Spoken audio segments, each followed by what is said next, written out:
Look at that. Smooth jazz tones to start off this episode of the Missing Links podcast.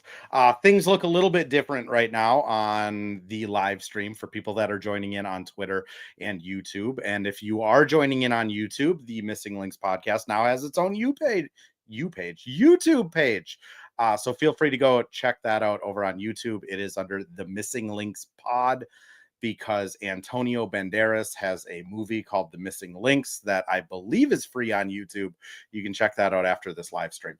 But I am your host, Andrew Dukowitz, beat reporter for Zone Coverage and just for Zone Coverage. Beat reporter for Zone Coverage, and I'll be hosting this podcast. It is back after every single Lynx game. I do have credentials for the Lynx and the Wolves, and this might be one of the worst intros that I have done so far. It's throwing me off without the ear-piercing music, and it's throwing me off without being able to drop a special kind of announcement that will be coming later in July. The podcast is going to look a little bit different. It's going to be moving a little bit to a different network, but they are all good things, I promise. And it is going to be a really exciting announcement that is going to be coming out at some point in the near future.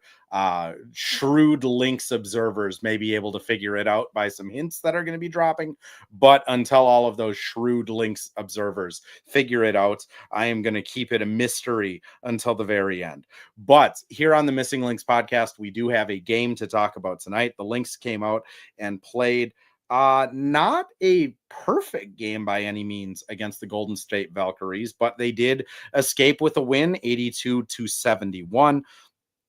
Really was a typical Lynx game, something that I think a lot of people who've been watching the team can kind of, this is who the team is at this point. You don't get, 18 games into the season and then something drastically changes. I think the Lynx are a team that just maybe sleepwalks a little bit in these games. And then when they decide the game is over, it is just over. And Cheryl Reeve in the post game kind of alluded to that this is a Lynx team that came in tonight and maybe didn't have the best effort, maybe didn't have the best energy. I don't like calling out players' effort or energy, but when Cheryl Reeve does, I will at least cite her in that because I think it matters. And that was kind of the story of the first half for these two teams. Lynx went into halftime with just a 5-point margin of victory against the Golden State Valkyries. The Valkyries are a team that is scrappy. They have a winning record for a reason. They've been playing really tough so far this season, 9-7 coming into the game, and they don't really take games off. And the Lynx did that thing where it's a 5-point game going into the third quarter, and then the third quarter happens and it's a 9-point game. And then the fourth quarter, they absolutely turn on the suffocating defense and only allow 11 points in the fourth quarter. I mean, to put it into perspective, they went about 5 minutes without letting the Valkyries score a single basket, not even a free throw. Unfortunately, the Lynx only scored 2 points during that time, both on free throws, until they hit a 3 and kind of opened it up a little bit. But the Lynx just have this way where they decide that they are going to lock in, that it turns into all world caliber defense. I mean, giving up 11 points in a fourth quarter when that game was still in reach for Golden State is kind of remarkable. And that's the ceiling for this team. When they lock in, it's remarkable. Maybe the other topic coming out of this game is, as Magikarp here mentions, which solid Twitter account, Magikarp mentions, what's the feeling on Lan? Unfortunately, Lan, we didn't get an update after the game. When she left the game, she was, pretty bombastic, saying my knee to the trainer. Trainer sat her down on the bench, chatted with her for a little bit. They went to the locker room, came back from the locker room. Fourth quarter started. They went to the locker room again and then came back from the locker room. And it looked like she was walking okay. And she was listed as questionable to return. So it makes me think that it's not, obviously it's not like a torn ACL or anything really major. When you tear a meniscus, even, you can usually feel the clip. Ben says she was moving okay in the dub cam video after the game. Yeah, she was dancing okay. But it's hard to say. Knees are weird. I'm sure tomorrow she'll have quite a bit of inflammation on it. I wouldn't be surprised if it's a little more sore tomorrow. I would tentatively say that she probably doesn't play tomorrow, which is going to be tough. But Jessica Shepard looked awesome tonight in her place. I think more than anything, it'll be tough for Lan to miss a game because Lan is one of those players that, she doesn't really miss a lot of time. She plays and guts through everything. She comes with a ton of effort and energy. It also should be noted that she went out with an ankle injury even before she hurt her knee. She kind of got landed on and twisted her ankle and missed, a few minutes in the first quarter. So maybe it is just for the best if Lan takes Sunday off, but at the same time, it's Lan's a competitor, and I'm guessing that if she's able to play, she's not going to be the player that just takes a game off to take a game off and rest. We'll mention, some of the highlights in the game. As like I mentioned, Jessica Shepard was phenomenal in this game. Ended up with 8 points, 8 points, 10 rebounds, 5 assists. She had no turnovers, had a couple steals as well, was a game high plus 11. And I did ask Fee about it after the game, and she said it felt like retro Jess and Fee, where Jess found her on this nice little over the top pass as Fee was cutting into the lane for a layup. Jess was finding people off the dribble as well. She was offensive rebounding really well, which I think Jess is an underrated offensive rebounder, all things considered. It was really, these are the type of games that you kind of get reminded that, like, oh yeah, Jess is a starting center in this league. And we're just lucky enough to have her as Lynx fans, reporters, the team, to have her as a backup, which I mean, that goes into the next thing of if Lan has to miss, Jess obviously probably steps into the starting spot. And then Masha Klindikova, who didn't play a minute tonight, is also a really capable center that'll probably be able to step in pretty no problem, I would assume. I would guess that Masha is probably the next in line to get those minutes. But without Lan, they're playing the Sky tomorrow. Cardosa and Reese obviously are huge rebounding threats. They also are really physical players, and Jess does struggle sometimes on defense against those more physical kind of bruising players. I think she held up well tonight, but again, second night of a back-to-back, it's going to be interesting to see how Jess looks in that game. The other person I felt like was just kind of enforcing her greatness on us again was Fee. 8 for 11, 1 for 1 from 3. She was 5 for 5 from the free throw line, which gives her 38 consecutive made free throws. She had a steal, she had a block. Again, it's been something I've been monitoring all season, but she did have 3 turnovers. Oh, Cardosa not in the States at the moment. I appreciate you. That's a quick correction, and thanks Magikarp for paying attention. Cardosa not in the States. So it'll just be Angel Reese that the Lynx will have to kind of worry about on the inside. Okay, back to Fee though. It's been something I've been monitoring all season is just her turnovers. She had another 3 turnovers in this game. Some of them have been just kind of really uncharacteristically Fee turnovers. I mean, typically if she gets a turnover, it's, ball gets batted to her. She doesn't really get possession and then gets picked. I mean, she's just kind of made some bad passes and bad plays where she's forcing it into the lane. And this is, at least before the game, this is the kind of the highest turnover volume, like turnovers per game and assist to turnover ratio that she's had really since she went out with her pregnancy season. I don't know why that is. It's not like her usage rate has gone up through the roof. Early in the season, I kind of theorized maybe it was because she was bringing the ball up more, but now they've kind of gone away from that as a unit.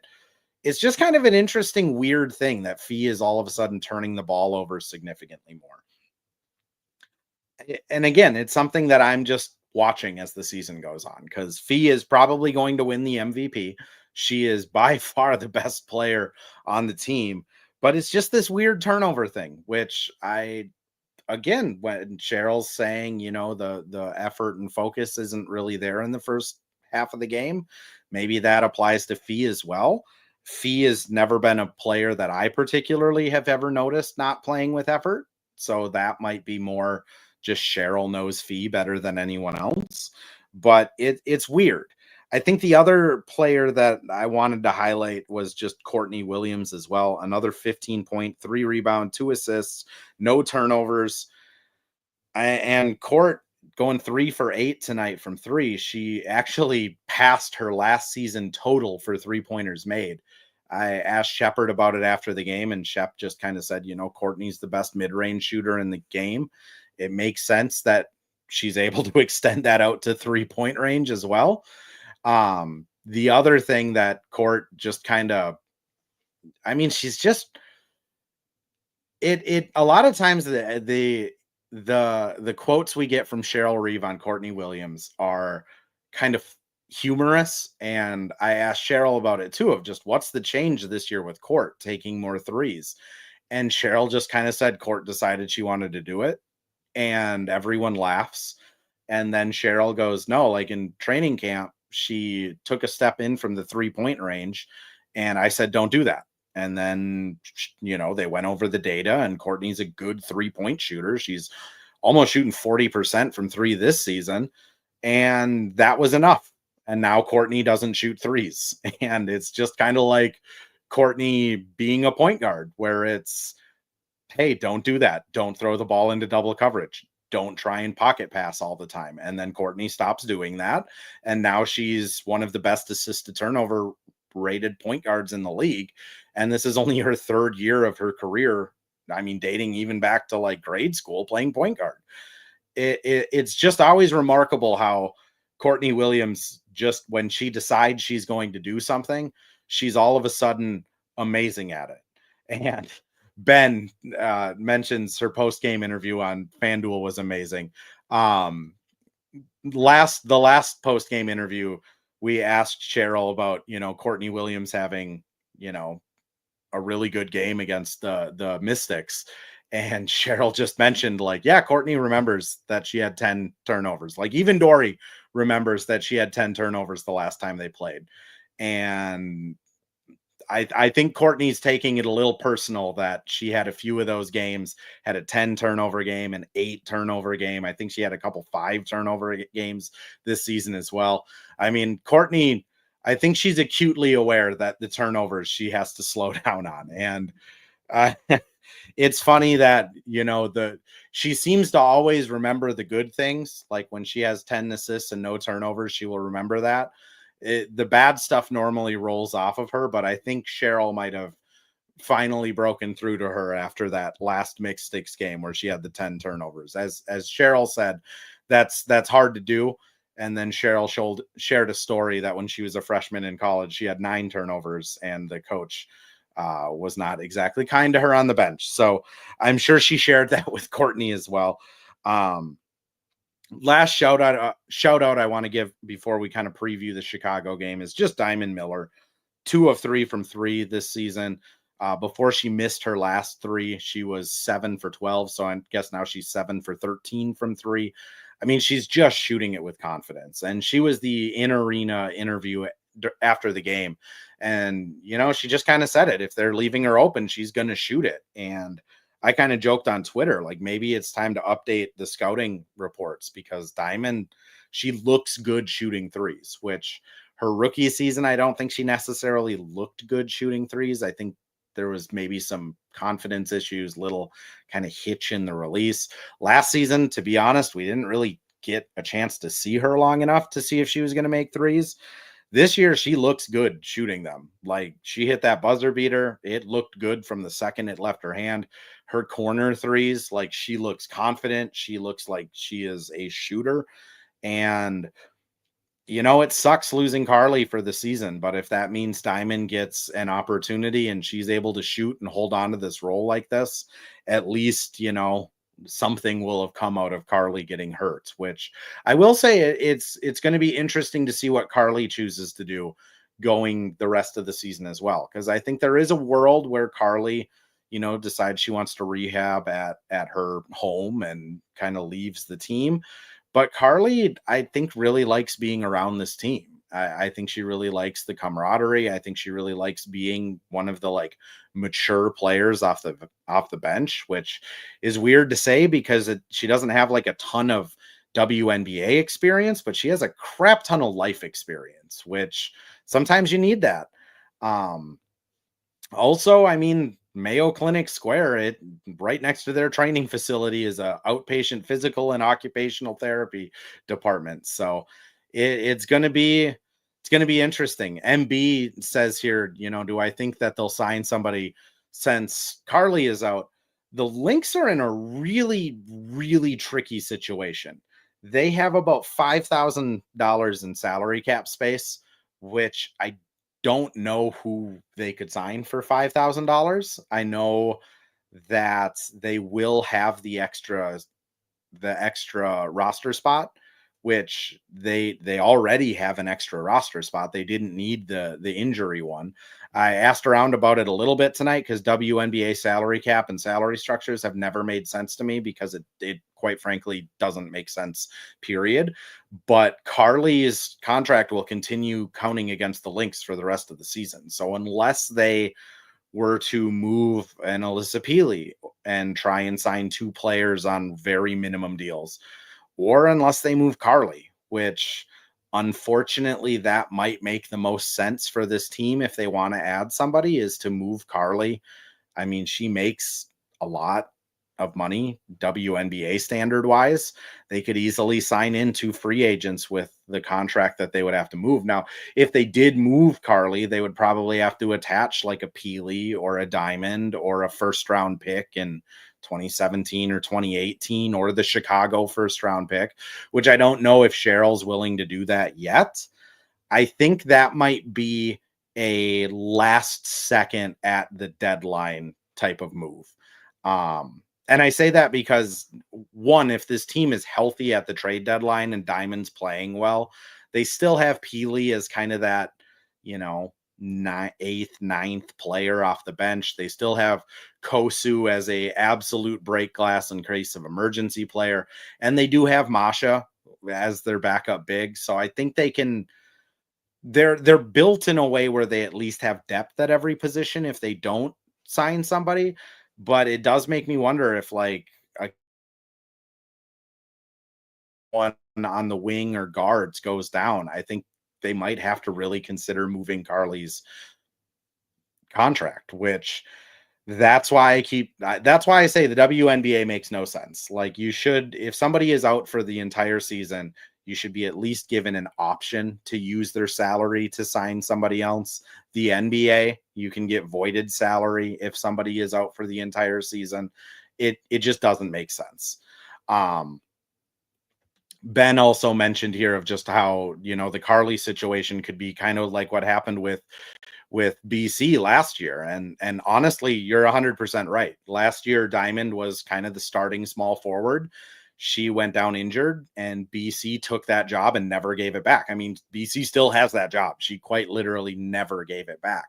I mean, this could be a situation where Carly, because of this injury, Diamond takes that 18 to 20 minute, bench wing position and just never gives it back. Cheryl's talked quite a bit about what they are looking for out of Diamond, and everything they're looking for her is stuff that Diamond, it's just confidence stuff. It's driving to the rim when you have an opening and trusting yourself to take that shot, making the safe pass instead of trying to whip it cross court and get a turnover, playing defense 94 feet if you're able to on an inbound. If you don't get back right away, play defense all the way back. I mean, it's all just kind of confidence stuff for Diamond. And if she's shooting the ball like she is now, if she's attacking the lane like she has been, and if she's just able to keep that confidence level high, I don't really see a reason for her not to play. The other thing I'll say is everyone on the team like genuinely loves Diamond Miller. Like, I know this Lynx team we've been talking about the last few years or last 18 months really of just their chemistry and how locked in they all are. I mean, Diamond is beloved in that locker room. Like, after she kind of had the breakout game and was emotional at that press conference, like for days after that, players were still bringing up Diamond pretty much unprompted of just how proud of her they were, how she comes in no matter what with a smile, how she's just a really good person. And that stuff matters. And that can be something that if Diamond gets that spot, and it's, yes, devastating that Carly's out for the year, but if Diamond's able to salvage her career and salvage that spot and be an impact player, I think everyone in the locker room is going to be really rooting hard for her. Ryan asks here if Land's playing tomorrow. We led with that. I'll say just kind of in brief of what we talked about from the beginning. You know, Lan, she went out early with an ankle injury, and then she went out with a knee injury. I think she was obviously trying to give it a go if she could. I mean, she went back to the locker room twice and came back to sit on the bench. To me, it just doesn't make sense to risk it with Lan. She is such a battler. She is such a, I mean, Cheryl talks about it pretty frequently of how Lan says that like Australians always get back up, and like Lan does always get back up. I'm pretty convinced that there is no dragging Lan off the floor, because even if she's dead, she would probably zombie walk off the floor. Like, she is the toughest person I've ever been around. Like, she just objectively is. The beating she goes through. That being said, I could see Lan saying, I am good, I'm playing tomorrow, and the Lynx staff clearing her medically, because if there's not a reason for her not to play, it's going to be really hard to keep her off of a basketball court.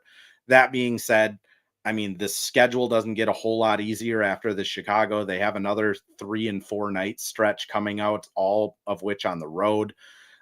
It might make more sense to just let Shep and Masha take this one tomorrow. Chicago is not particularly a great team.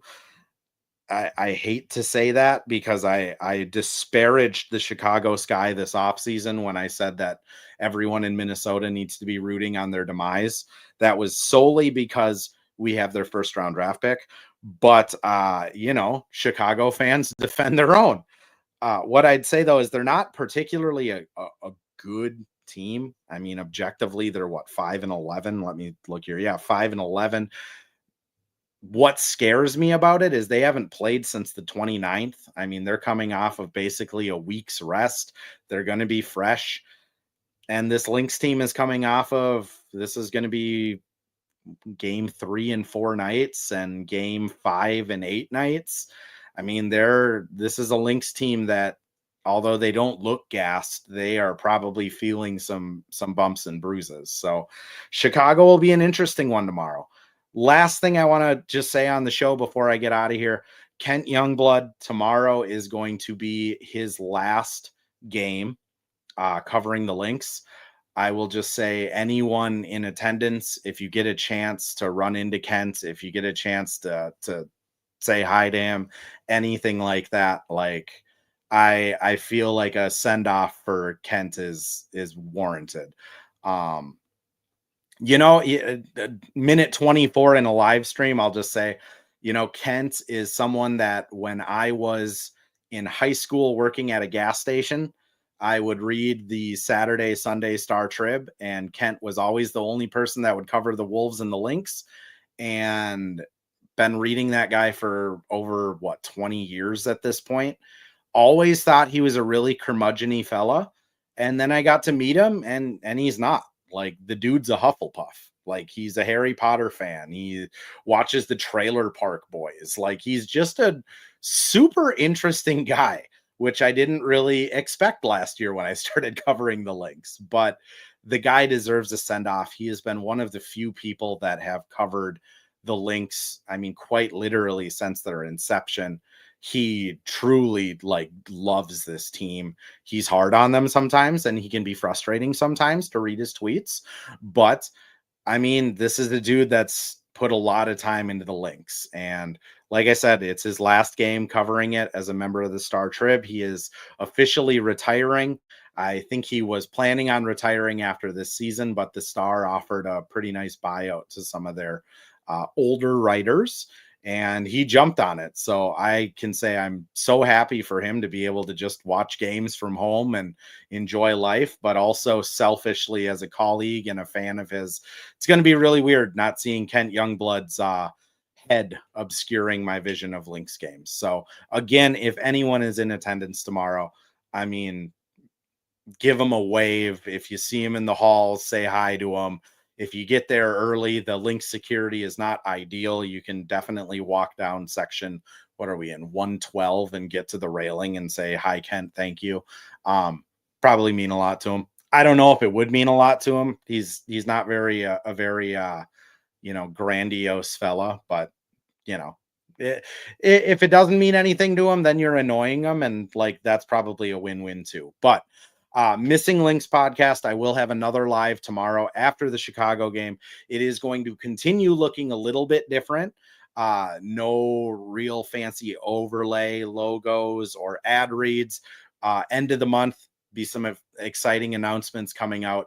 But I just, I got DMs from people saying, hey man, like, we really like the show. I know you said you have an exciting announcement and it's going on hiatus. I felt bad because like Lynx fans deserve to have good content. So if you do miss these, if you're tagging in at 26 minutes and 45 seconds, all of these will be posted over on the Missing Links Pod YouTube.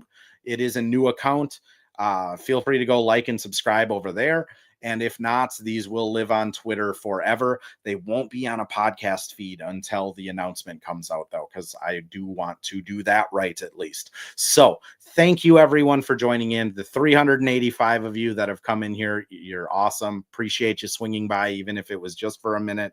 And we'll catch you tomorrow after the Chicago game. And until then, go Lynx.